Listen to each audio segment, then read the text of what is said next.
వైఎస్ఆర్సీపీ ప్రభుత్వంలో ఉండగా అప్పుడు జగన్ ఏం చేశాడు?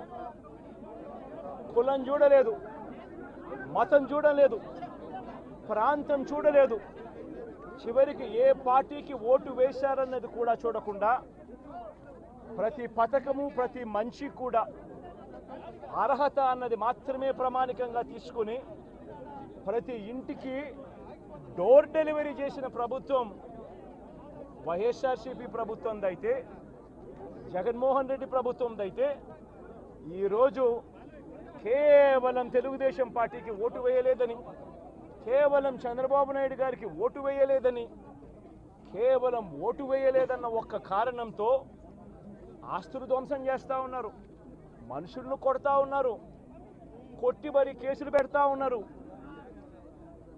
ఇంతటి అన్యాయంగా రాష్ట్రాన్ని రావణ కాష్టం చేస్తూ ఉన్నారు.